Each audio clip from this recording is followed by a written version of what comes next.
Pria itu mengikat pemuda itu dengan sabuk pengaman, lalu menyalakan mesin dan memasukkan gigi mobil.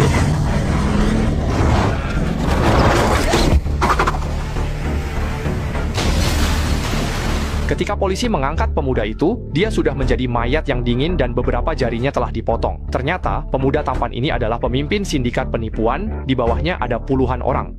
Mereka menipu warga lewat internet dan telepon. Seorang nenek jadi korban, tabungan dan pensiunnya ludes seketika. Bahkan 2 juta dolar di rekening amal yang ia kelola pun raib. Tak sanggup menanggung beban ini, sang nenek akhirnya.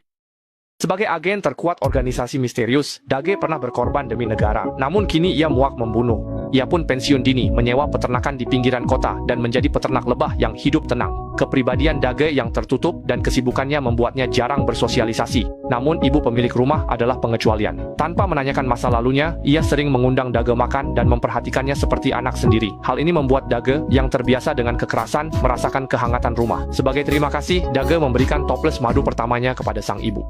Ketukan pintunya tak dijawab. Dage cemas lalu mendorong pintu itu. Benar saja, ia melihat pistol dan genangan darah segar. Pemilik rumah tewas di sofa. Saat berduka, tiba-tiba sebuah pistol menempel di punggungnya.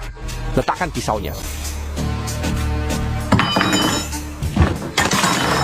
Siapa kamu? Apa yang kamu lakukan di rumah ibuku? Ternyata wanita itu putri pemilik rumah. Dia pulang untuk berkunjung, namun mendapati pria botak asing menatap mayat ibunya di sofa. Sebagai agen federal, ia langsung mencurigai pria itu sebagai pembunuh. Meski pria itu mencoba menjelaskan, dia tetap tidak percaya. Namun saat pria itu dibawa polisi, si wanita menemukan kejanggalan di komputer ibunya. Saldo rekening kosong dan jejak login asing. Menyadari ada yang salah, pria itu pun segera dikembalikan hingga sampai pada titik ini.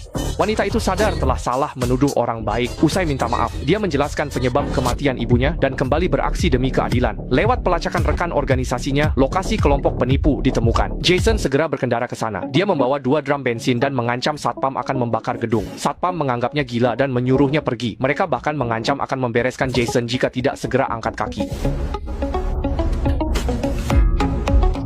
Jason kemudian perlahan meletakkan drum bensin, lalu dengan cepat bergerak menyerang.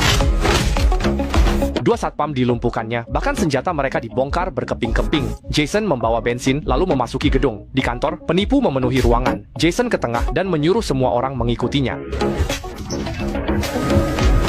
Namun sayangnya, dia belum sempat melakukan itu. Tak ada yang menganggapnya serius. Mereka malah menertawakannya. Melihat orang-orang ini masih bercanda, Jason mengincar pria botak di dekatnya dan membungkamnya dengan kejam.